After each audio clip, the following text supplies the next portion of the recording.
क्या आप जानते हैं 300 साल पहले कोलकाता कैसा था?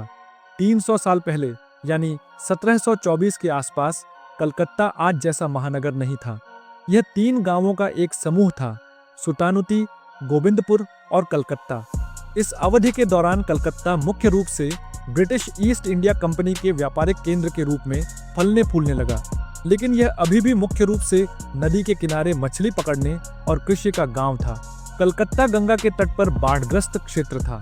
यह घने जंगलों, खारे तालाबों और निचली भूमि से घिरा हुआ था, जो मानसून में डूब जाती थी।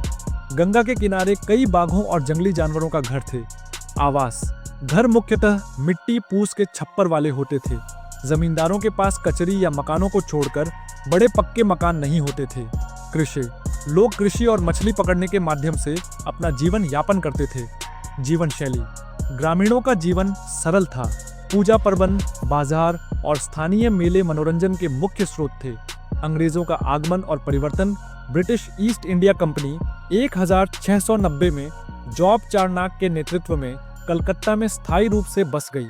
फोर्ट विलियम अंग्रेजों ने सबसे पहले 700 में कलकत्ता में एक किला बनवाया था, जिसे फोर्ट विलियम के नाम से जाना जाता है। ब्रिटिश व्यापारिक आवश्यकताओं के लिए माल के नदी परिवहन में आसानी के कारण कलकत्ता शीघ्र ही एक व्यापारिक केंद्र बन गया।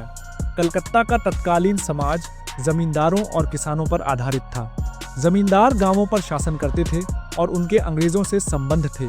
वहां हिंदू और मुसलमान दोनों रहते थे। देवी देवताओं के मंदिर और मस्जिदें बनने लगीं।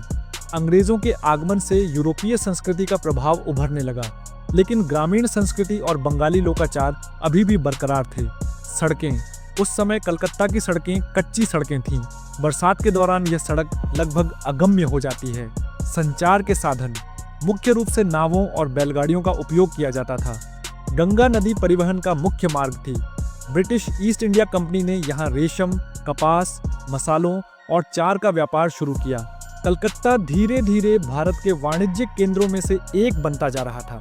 नामकरण माना जाता है कि कोलकाता नाम काली क्षेत्र से लिया गया है।